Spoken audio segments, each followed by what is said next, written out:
A graça e a paz do Senhor Jesus. Daremos continuidade aos estudos da disciplina Pentateuco e livros históricos. E nesta aula nós trataremos sobre os livros de 1º e 2º Reis. Tradicionalmente, a autoria desses livros é atribuída a Jeremias. Lembrando que Jeremias, ele, na cronologia da história de Israel, ele está ali no contexto final, né, dos reis de Judá, ou no tempo do juízo de Deus e do início do cativeiro babilônico. Então, ele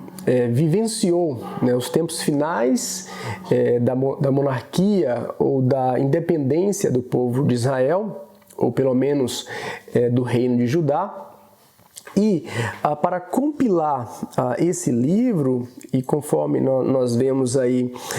as várias menções, né, que aparecem nos livros tanto de Samuel quanto dos reis e das crônicas, que havia outras fontes ou fontes paralelas, né, escritas por personagens, profetas, que conviveram nesse tempo, né, dos reis de Israel. Então, possivelmente, e aí você observando esse slide, você encontra aí algumas possíveis fontes bíblicas ou bibliográficas utilizadas, ou documentos que este autor utilizou para escrever esses dois livros. Nós temos aí, né, entre os quais o livro dos justos, o livro do sucesso de Salomão, temos aqui, né, que seriam os livros inspirados, né, o livro das crônicas, além do livro de Isaías, só que tem outros livros, né, livro das crônicas de Samuel o Vidente, livros das crônicas de Natã, e entre outras fontes. O que isso significa? Embora os livros da Bíblia, né, sejam livros inspirados, de fato são, né, a inspiração diz respeito, né, ao sopro de Deus, ao sopro do Espírito Santo de Deus, isso não significa que os escritores bíblicos receberam a história, né, como que Deus estivesse ditando para eles, mas a partir, né, daquilo que era relatado, tanto oralmente quanto através desses documentos, tanto, né, documentos bíblicos que estão na Bíblia hoje, né, os livros inspirados, ou mesmo os livros que são mencionados na Bíblia, mas não são livros que foram inspirados. Esses autores se utilizaram dessas fontes para deixar para nós o registro de Deus, aquilo que Deus pretendia que ficasse registrado para o seu povo, tanto Israel quanto a igreja. Então, nós temos aqui, né, o termo reis, fazem menção justamente, né, à história que está sendo narrada ali, desde, né, o reinado de Davi até o último rei de Judá, né, que foi o rei Zedequias. Então, o contexto, né, do livro de Reis, né, envolve o período final do reinado de Davi, né, o contexto, né, da morte, e segue até o cativeiro do reino de Judá, aí por volta, né, do ano de 585. Então, no cenário político, nós temos ali, né, os destaques, né, de Salomão sendo o sucessor de Davi. Temos, né, o registro, né, da riqueza, da sabedoria desse rei, o sucesso relacionado à construção do templo que havia sido, né, proposto por Davi, mas conforme as ordens de Deus, Salomão, que seria o construtor desse templo. Os livros também relatam acerca do pecado de Salomão, né, pelo fato, né, das suas muitas mulheres, ele foi seduzido a introduzir em Israel a idolatria, ao culto às divindades pagãs. Com o pecado de Salomão, tendo introduzido a idolatria em Israel, Deus trouxe um juízo. O juízo não viria no próprio reinado de Salomão, mas tão certo aconteceria após a sua morte. Então nós vemos, né, no relato, né, do livro dos Reis que durante o reinado do filho de Salomão, Roboão, em sua, né, imaturidade, arrogância, Deus cumpre esse juízo e divide, né, o reino de Israel em reino do norte, que seria, né, denominado reino de Israel, e reino do sul, que ficou conhecido como reino de Judá, onde há duas tribos, né, além da tribo de Judá, a tribo de Benjamim fez parte desse reino. Então, na parte sul, né, do reino de Israel, nós temos ali a dinastia de Davi, pois embora Salomão tenha sido infiel, Deus permanecia fiel à sua promessa de ter um filho de Davi reinando sobre Israel. Durante esse período do reinado de Roboão, onde a ruptura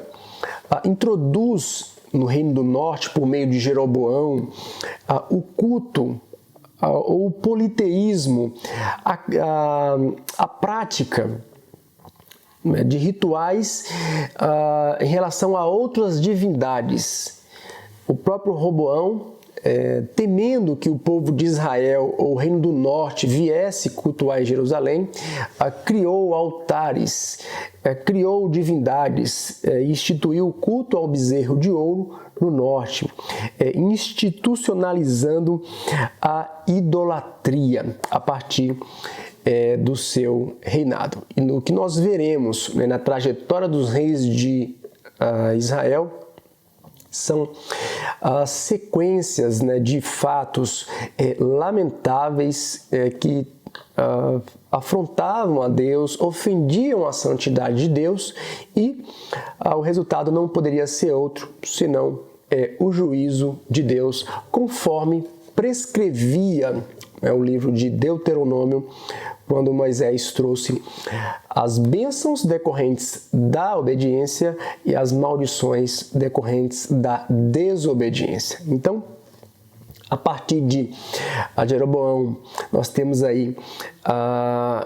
o mal, né, imperando no reino do norte por conta da idolatria, a desobediência a Deus. Quanto ao reino do norte, ao reino do sul, da dinastia de Davi, nós temos ali reis que obedeceram a Deus, foram fiéis a Deus, realizaram feitos, renovaram a aliança, buscaram seguir ao Senhor, mas também há registros de muitos reis que seguiram na contramão dos ensinamentos do Senhor. E sobre isso nós falaremos, né, ainda no livro tanto de Reis quanto no livro das Crônicas dos Reis de Israel na próxima aula. Então, nós temos aqui ainda no reino de Israel o início, né, do culto a Baal, e isso começa assim a se tornar muito marcante a partir do reinado de Acabe, com o casamento, né, com Jezabel, né, de origem sidônia. Nós temos ali, né, o início, né, de uma prática que contrariava muito a vontade de Deus. E embora por meio, né, dos profetas Eliseu e Elias, e por meio, né, de Jeú, um dos reis de Israel, embora eles tenham combatido duramente, né, o culto a Baal, ele perdurou até o fim, quando Deus ajuizou o reino de Israel no ano de 722, dispersando aquelas tribos através da invasão da Assíria. Então, nós temos aí, né, relatos muito tristes dessa história, né, dos reis do norte, e parcialmente boas em relação aos reinos de Judá. O objetivo que nós encontramos aqui no livro, né, dos reis, os dois objetivos principais, né, tanto o objetivo literário, que tem relação, né, com o registro dessa história. Observe que a Bíblia, ela traz claramente, né, tanto os feitos memoráveis, os feitos bons, quanto os feitos ruins, né, do povo de Deus. A palavra de Deus em nenhum momento esconde os relatos que desagradavam a Deus. Pelo contrário, nós vemos lá todos os registros, né, daquilo que Deus quis que fosse preservado, das práticas desses reis, as práticas do povo, né, de Deus, que desonravam a santidade, desonravam o Senhor. Então, tem esse objetivo. E além do objetivo literário, o objetivo, né, religioso, que mostra que a relação, né, da vitória do povo que está relacionada à observação à lei de Deus ou à aliança com Deus. Então Israel precisava entender, não é, que ser abençoado tinha relação com a obediência à palavra de Deus, ao passo que a desobediência resultava também em ruína, e foi o que aconteceu tanto com o reino do norte quanto com o reino do sul. Então, entre todos os reis do reino do norte, nenhum, pode-se dizer, né, nenhum se salvou. Por quê? Todos os reis são mencionados como tendo feito o que era mal aos olhos do Senhor. Então, e alguns até são classificados, né, como sendo os piores do que outros. Então, por exemplo, Acabe foi um dos piores reis de Israel,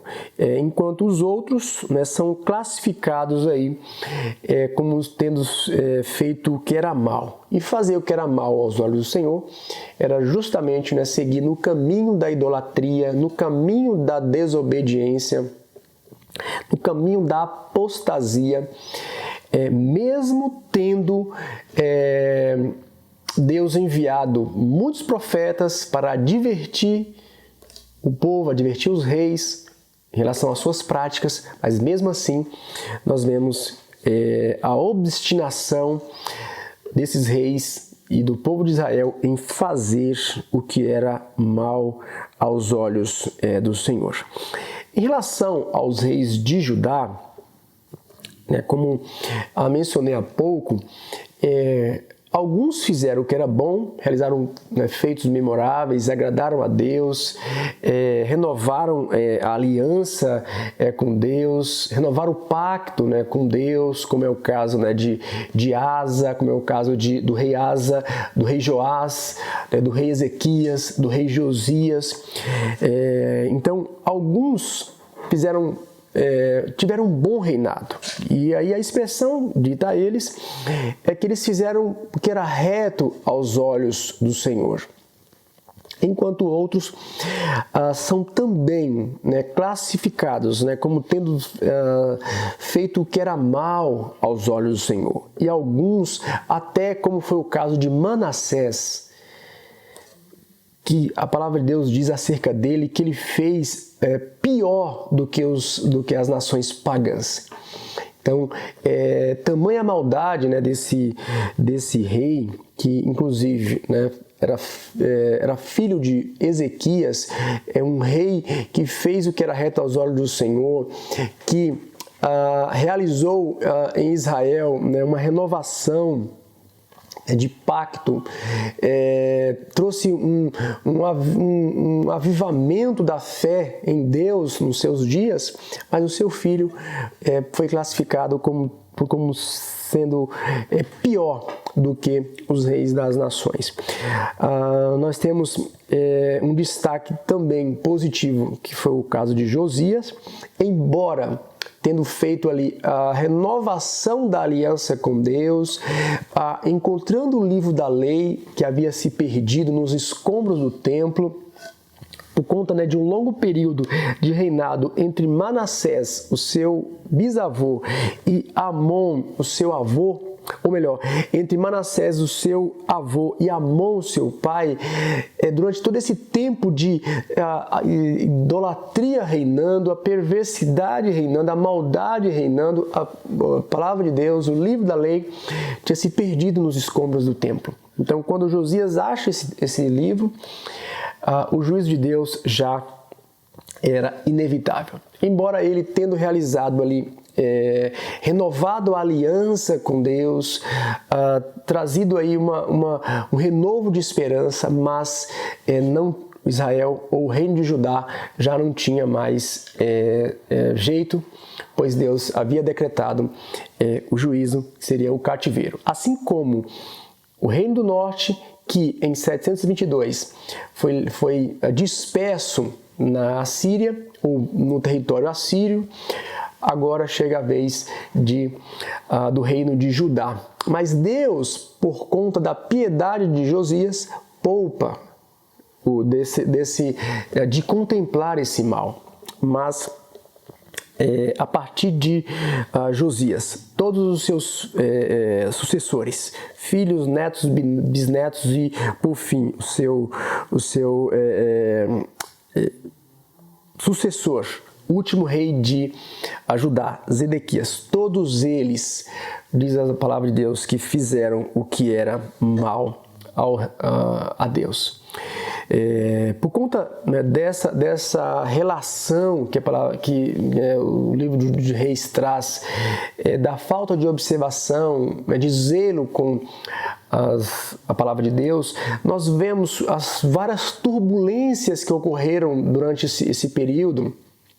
que é um período aí próximo de 500 anos, né, de história, né, podemos colocar aí, melhor dizendo, próximo de 400 anos, mais ou menos do ano 1000 até o ano 600 de reinado em Israel, pode ser um pouco mais, se considerarmos que Saul começou a reinar no ano 1050, então próximo de 500 anos de monarquia, foram vários momentos em que os inimigos atacaram Israel, subjugaram, cobraram pesadas taxas, tempo também de muitos conflitos civis, Reino do Norte guerreando contra o Reino do Sul, tempo de muita violência, tempo de muita apostasia durante esse período. Então, em vários momentos, né, o povo de Deus foi humilhado por outros povos, eles foram invadidos pelos outros povos, os tesouros levados para essas terras, isso em função das práticas desses reis que desobedeceram ao Senhor. Então, nós temos aí, como já mencionamos, né, dois profetas que foram escolhidos por Deus para proclamar a palavra de Deus, agiram, né, no tempo de Acabe, por exemplo, trouxeram juízo sobre a casa de Acabe, como foi o caso de Elias e Eliseu, mas mesmo, né, com esses profetas realizando feitos extraordinários, proclamando a palavra de Deus, fazendo, né, o céu fechar e não ter chuva, fazendo cair fogo do céu, realizando feitos assim, né, extraordinários, mesmo assim o povo obstinado na idolatria, mesmo que por um tempo deixaram de cultuar, mas não deixou definitivamente a prática. E por fim veio a queda, né, a queda de Samaria, né, primeiro a queda de Samaria e por fim a queda de Jerusalém por conta da maldade, primeiro de Manassés e depois dos filhos sucessores de Josias. Então, embora, né, todos esses relatos aí de desobediência, de idolatria, de maldade, de violência, nós vemos, né, nos livros, né, dos reis, né, primeiro e segundo livro de reis, nós vemos ali, né, como a fidelidade de Deus é mantida. Né, Deus preservando a linhagem de Davi, para que de Davi nascesse o Messias, o Redentor. E para concluir, né, sobre essa questão, né, de Deus mostrar a fidelidade, né, dele em relação à dinastia de Davi, houve um tempo em que os filhos, né, de Acasias foram todos mortos, por mão, né, de uma né, mulher que se tornou rainha de Israel, a Atalia. Ela, né, assassinou todos os filhos, ou melhor, quase todos os filhos de Acasias, e naquele momento Deus preserva, né, uma criança chamada Joás, porque, né, embora a humanidade venha a agir para frustrar os planos de Deus, ninguém pode deter o que Deus tem preparado. Então Deus preservou ali a vida de Joás para que a dinastia de Davi permanecesse tal como ele havia dito, em aliança eterna com o rei Davi. Então encerramos aqui a nossa nona aula. Que Deus abençoe a sua vida grandemente e até a próxima.